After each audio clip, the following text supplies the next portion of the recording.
স্বাদে রকমারি ইউটিউব চ্যানেলে আজকে আমি বানাচ্ছি ইলিশ মাছের মাথা দিয়ে কচু শাক। ও কচু শাকটা প্রথমে দুটো সিটি দিয়ে সিদ্ধ করে নেব।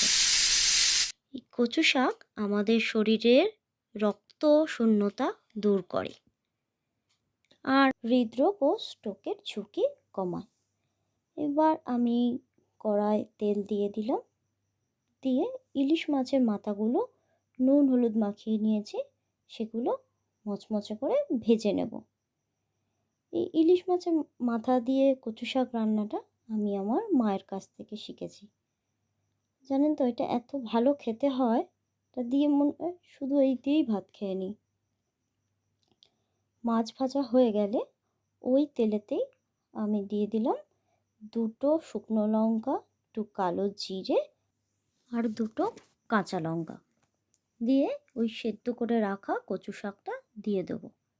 দিয়ে ভালো করে ভাজতে হবে। যতক্ষণ না তেল ছেড়ে যাচ্ছে ততক্ষণ এটাকে ভেজে যেতে হবে। এটা চিংড়ি মাছ দিয়েও রান্না করা যায়। এবার আমি এতে নুন আর হলুদ দিয়ে দেবো আর অল্প শুকনো লঙ্কা গুঁড়ো। আপনারা এটা চাইলে স্কিপ করতেও পারেন। আমার একটু ঝাল ঝাল ভালো লাগছে, তাই আমি শুকনো লঙ্কা গুঁড়ো একটু দিলাম। দিয়ে আবার এটা একটু কষিয়ে নেব। একটু ঢাকা দিয়ে দিলাম। 2 মিনিট, বেশিক্ষণ নয়। খুলে এবার আর একটু লাল লাল করে ভেজে নিতে হবে, মানে একটুও জল জল ভাব না থাকে। এই কচু শাকের আর একটা উপকারিতা আছে, এটা চুল ও দাঁতও খুব ভালো রাখে। দেখুন লাল লাল হয়ে গেছে আর একটুও জল ভাব নেই। এবার আমি এর মধ্যে ভেজে রাখা ইলিশ মাছের মাথাগুলো দিয়ে দেবো। দিয়ে ভালো করে মিক্সড করে নেব।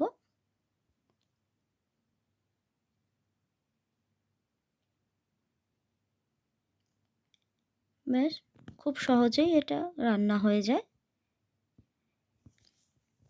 আপনারা হয়তো অনেকেই এটা করে খান, কিন্তু আমি এরকম করলাম। এরমভাবেও ট্রাই করে দেখতে পারেন, অবশ্যই ভালো লাগবে। যদি ভালো লাগে তাহলে অবশ্যই আমার এই ভিডিওটা একটু লাইক কমেন্ট করে দেবেন আর আমার চ্যানেলে অবশ্যই সাবস্ক্রাইব করে দেবেন। Thank you.